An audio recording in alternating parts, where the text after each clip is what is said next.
Been a while since I've done this, hasn't it? Okay. I think this is where I left off. Once they'd calmed me down with reassurances that everything was fine and given me back my handbag, my earrings, and my wedding ring, Dr. Nash and I went to a coffee bar. It was along the corridor, small, with orange plastic chairs and yellowing formica-topped tables. Formica. Trays of tired pastries and sandwiches sat wilting in the harsh light. I had no money in my purse, but I let Dr. Nash buy me a cup of coffee and a piece of carrot cake. So nice of her. And then selected a seat by the window while he paid. Outside was sunny, the shadows long in the courtyard of grass. Purple flowers dotted the lawn. Dr. Nash scraped his chair under the table. He seemed much more relaxed, now that the two of us were alone together. "There you go," he said, setting the tray in front of me. "I hope that's okay." I saw that he had selected tea for himself. The bag still floated in the centre of the table. Nope. The bag still floated in the syrupy liquid. He'd go back to bed. As he added sugar from the bowl in the centre of the table. It'd be a bit weird if the bag was floating in the centre of the table. I took a sip of my drink and grimaced. It was bitter and too hot. "It's fine," I said. "Thank you." "I'm sorry," he said after a moment. At first I thought he was talking about the coffee. I had no idea that you would find it so distressing in there. "It's claustrophobic," I said, "and noisy." "Yes, of course." I dropped the emergency button. He said nothing, but instead stirred his drink. He fished the tea bag out and deposited it on the tray. He took a sip. "What happened?" I said. "Difficult to say. You panicked. It's not that uncommon. It isn't comfortable in there, as you said." I looked down at my slice of cake, untouched, dry. "The photographs, who were they? Where did you get them?" "They were a mixture. Some of them I got from your medical files. Ben had donated them years ago. I asked you to bring a couple from home for the purposes of this exercise. You said they'd been arranged around your mirror. Some I provided, of people you've never met. What we call controls. We mixed them all up together. Some of the images were people you knew at a very young age. People you should, or might, remember. Family, friends from school. The rest were people from the era of your life that you definitely can't remember.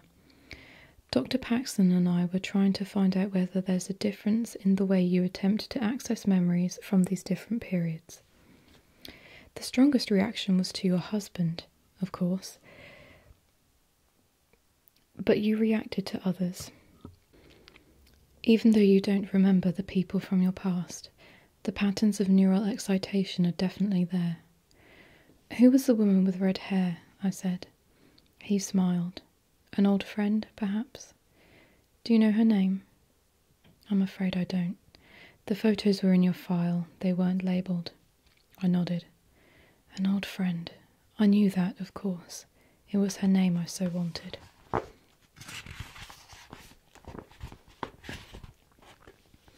"You said that I reacted to the pictures, though?" "Some of them, yes." "That's good. We'll need to look at the results in more detail before we really know what conclusions we can draw. This work is very new," he said. "Experimental." "I see." I cut off a corner of the carrot cake. It too was bitter, the icing too sweet. It should balance it out then, really, shouldn't it? We sat in silence for a while. I offered him my cake, but he declined, patting his stomach. "Have to watch this," he said, even though I could see no reason for him to worry, yet. His stomach was mostly flat, though it looked to be the sort that would develop a paunch. For now, though, he was young, and age had hardly touched him.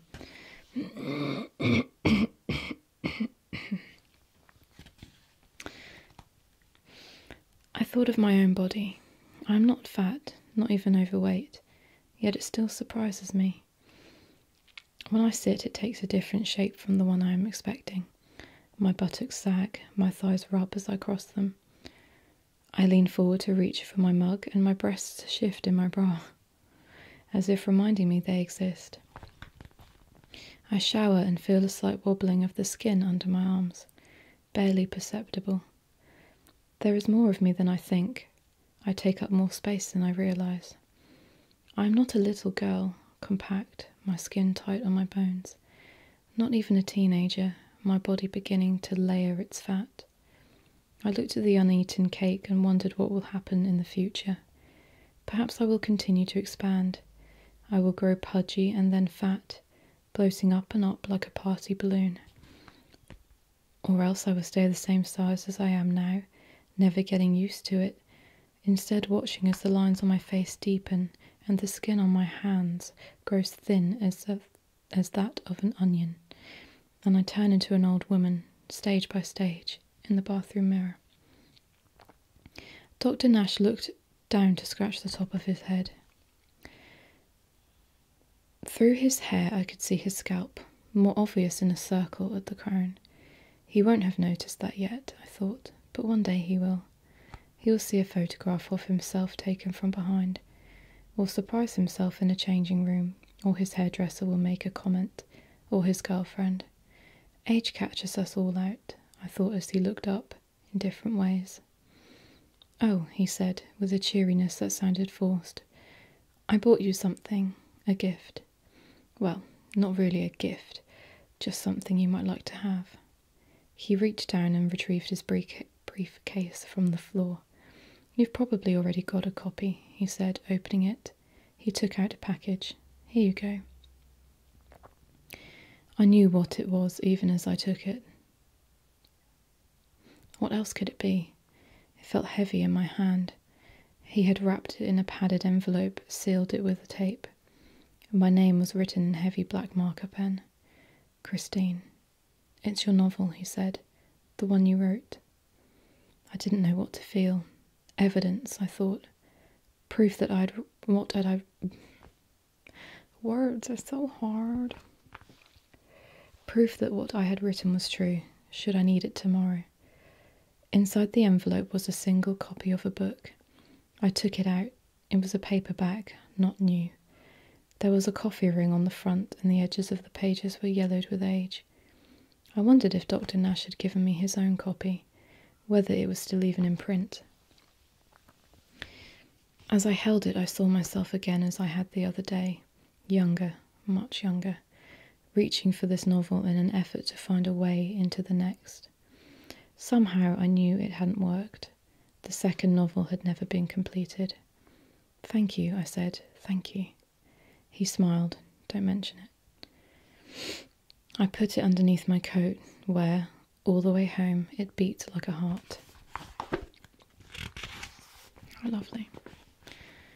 As soon as I got back to the house, I looked at my novel, but only quickly. I wanted to write as much as I could remember in my journal before Ben came home. But once I'd finished and put it away, I hurried back downstairs to look properly at what I'd been given. I turned the book over. On the cover was a pastel drawing of a desk, upon which sat a typewriter. A crow was perched at its carriage, its head cocked up to one side, almost as if it were reading the paper threaded there.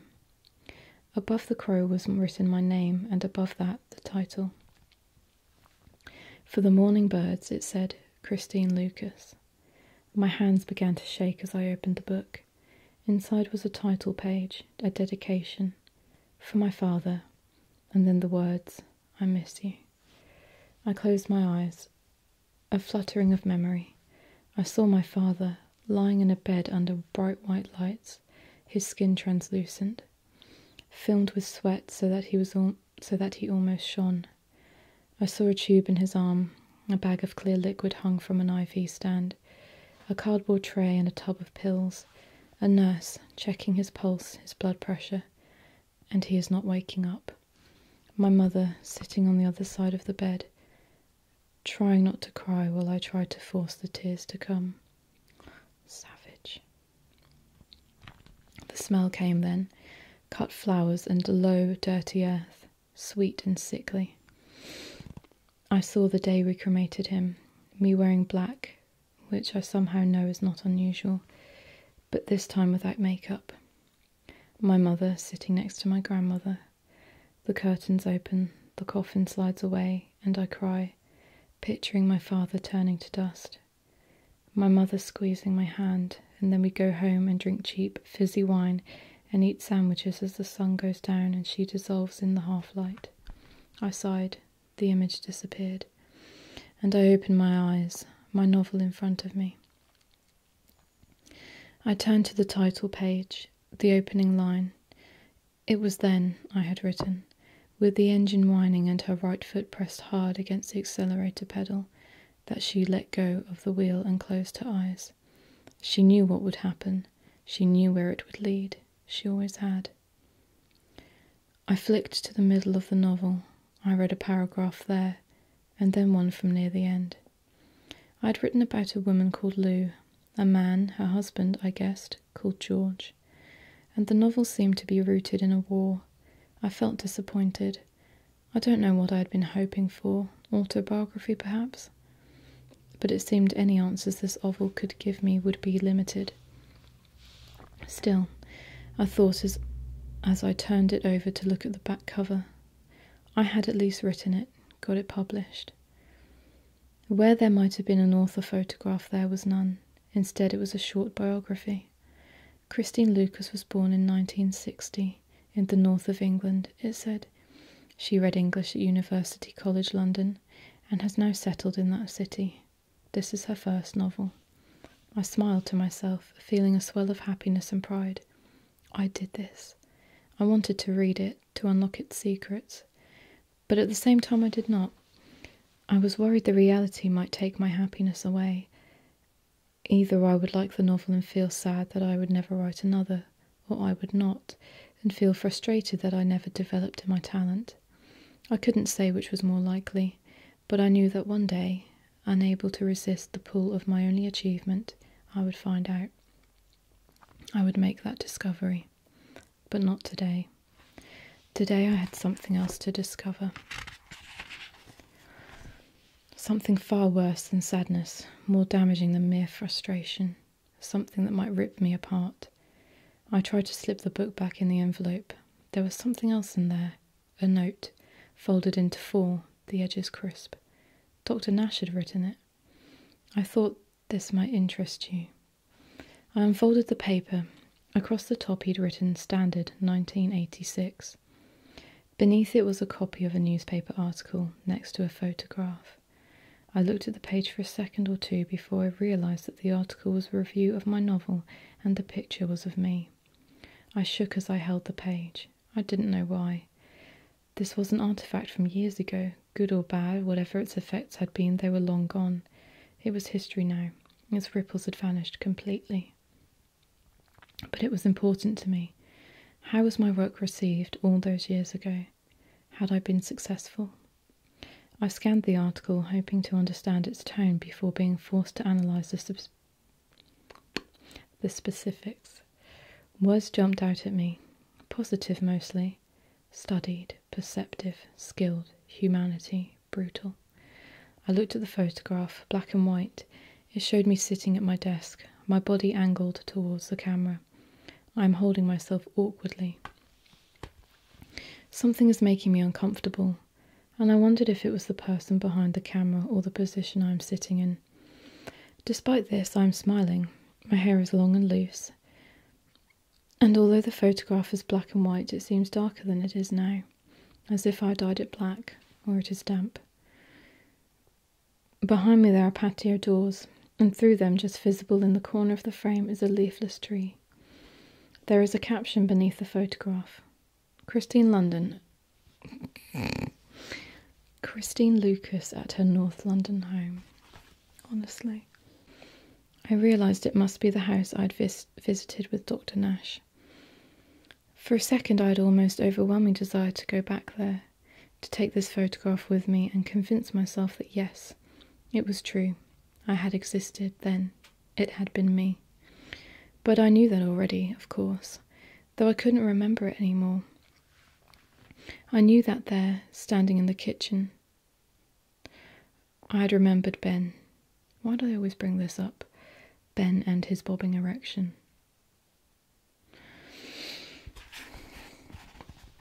I smiled and touched the photograph, running my fingertips over it, looking for hidden clues as a blind man might. I traced the edge of my hair, ran my fingers over my face. In the photograph I looked uncomfortable, but also radiant in some way. It is as if I am keeping a secret, holding it like a charm. My novel has been published, yes, but there is something else, something more than that.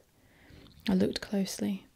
I could see the swell of my breasts in the loose dress I am wearing, the way I am holding one arm across my stomach.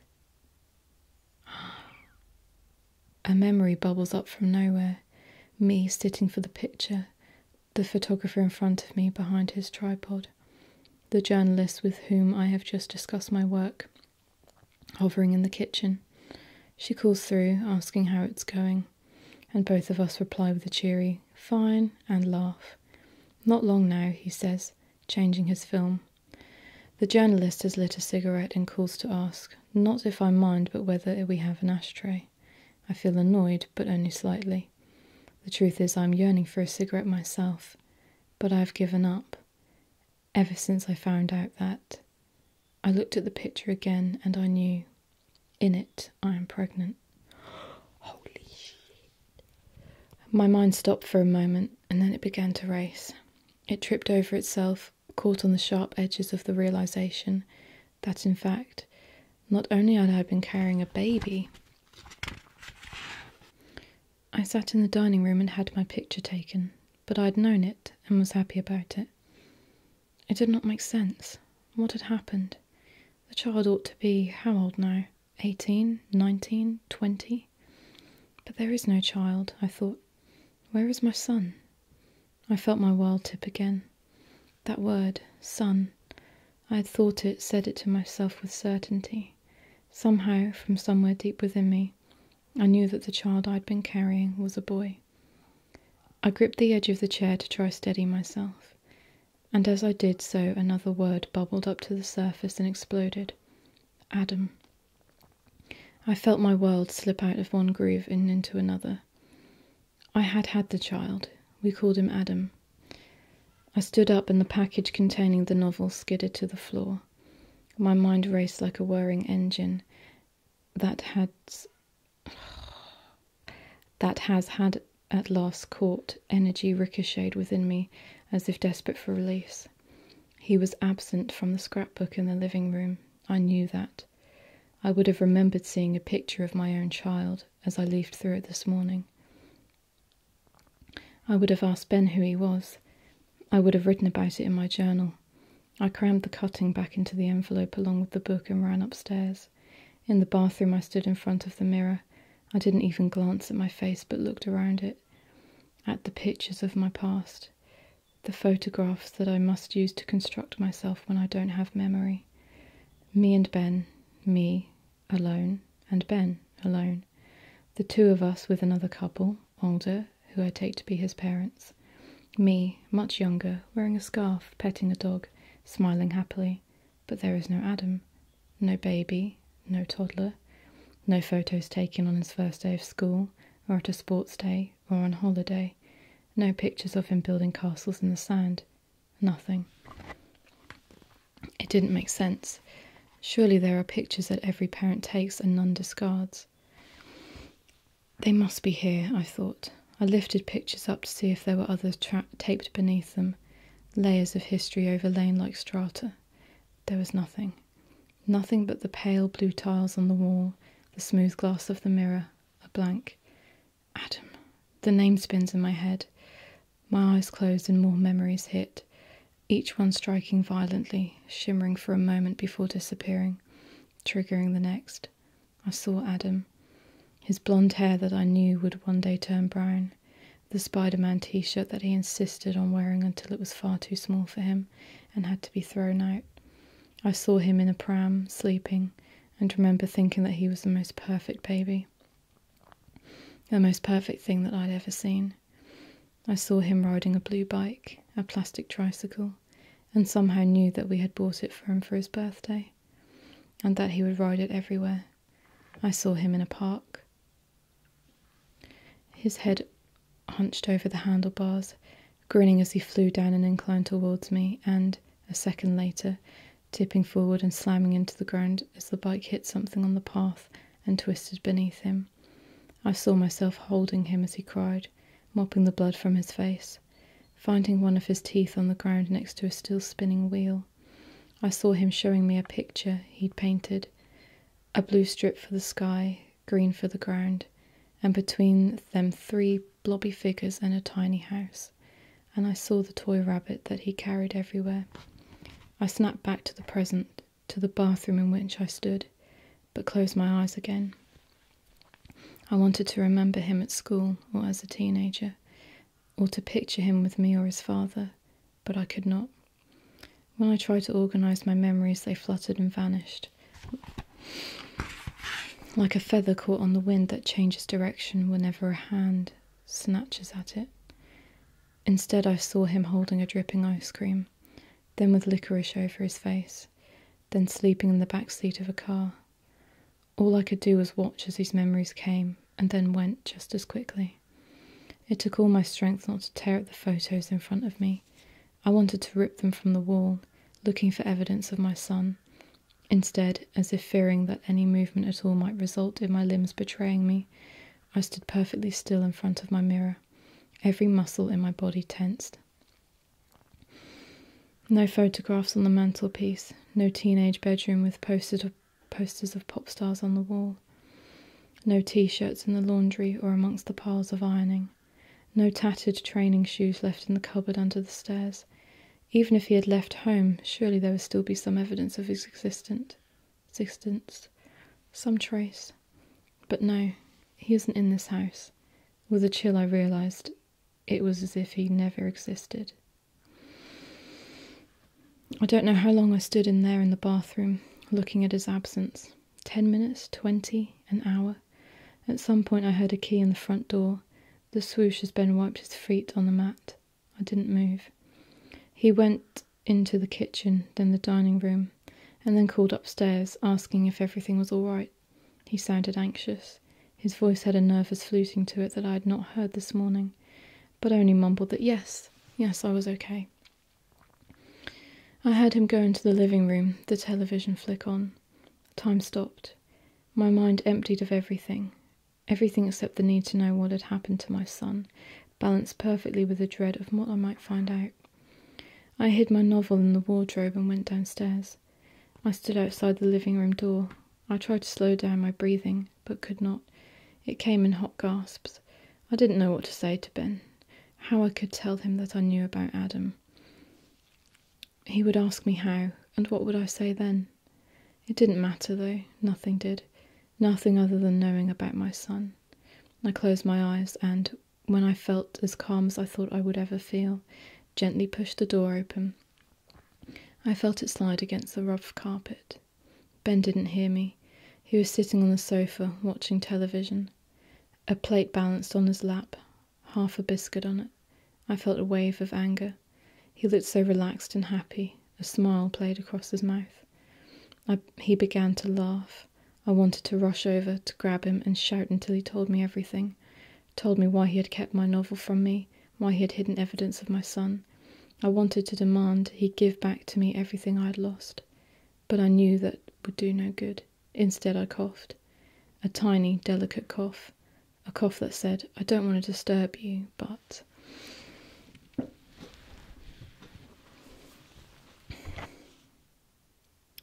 He saw me and smiled. Darling, he said, there you are. I stepped into the room. Ben, I said. My voice was strained. It sounded alien to me. Ben, I need to talk to you. His face melted into anxiety. He stood up and came towards me, the plate sliding to the floor. "What is it, love?" "Are you all right?" "No," I said. He stopped a metre or so from where I stood.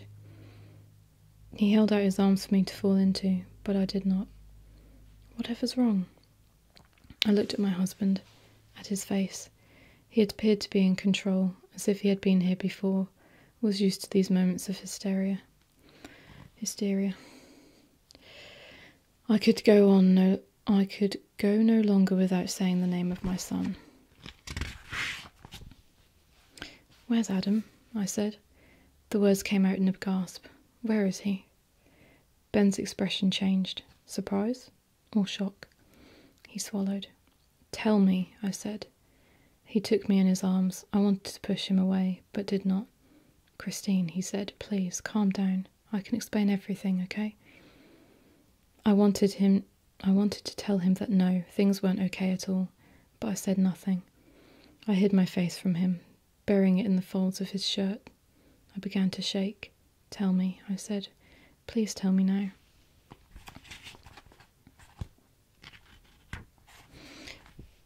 We sat on the sofa, me at one end, him at the other. It was as close as I wanted us to be. We'd been talking for minutes, hours, I couldn't tell. I didn't want him to speak, to say it again, but he did. "Adam is dead." I felt myself clench, tight as a mollusk, his words sharp as razor wire. I thought of the fly on the windscreen on the way home from my grandmother's house. Random. He spoke again. "Christine, love, I'm so sorry." I felt angry. Angry with him. Bastard, I thought, even though I knew it wasn't his fault. I forced myself to speak. "How?" He sighed. "Adam was in the army." I went numb. Everything receded until I was left with pain and nothing else. Pain reduced to a single point. A son I did not know I even had, and he had become a soldier. A thought ran through me. Absurd. What will my mother think? Ben spoke again, in staccato bursts. He was a Royal Marine. He was stationed in Afghanistan. He was killed last year. I swallowed, my throat dry. "Why?" I said, and then, "How?" "Christine, I want to know." I said, "I need to know." He reached across to take my hand and I let him, though I was relieved when he moved no closer on the sofa. "You don't want to know everything, surely." My anger surged, I couldn't help it. Anger and panic. He was my son. He looked away, toward the window. "He was travelling in an armoured vehicle," he said. He spoke slowly, almost whispering. "They were escorting troops. There was a bomb on the roadside. One soldier survived. Adam and one other didn't." I closed my eyes and my voice dropped to a whisper too. "Did he die straight away? Did he suffer?" Ben sighed. "No." He said after a moment, "He didn't suffer. They think it would have been very quick." I looked across to where he sat. He didn't look at me. "You're lying," I thought. I saw Adam bleeding to death by a roadside and pushed my thought out, focusing instead on nothing, on blankness. My mind began to spin. Questions. Questions that I dared not ask in case the answers kill me. What was he like as a boy, a teenager, a man? Were we close? Did we argue? Was he happy? Was I a good mother?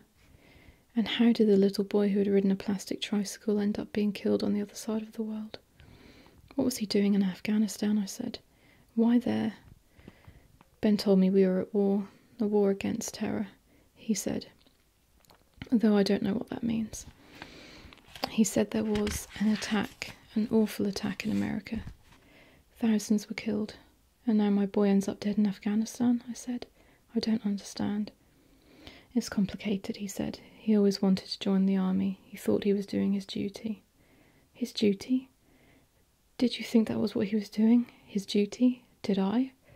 Why didn't you persuade him to do something else? Anything? Christine, it was what he wanted. It was what he wanted. For an awful moment I almost laughed. To get himself killed? Is that what he wanted? Why? I never even knew him. Ben was silent. He squeezed my hand and a single tear rolled down my face, hot as acid, and then another, and then more. I wiped them away, frightened that to start to cry would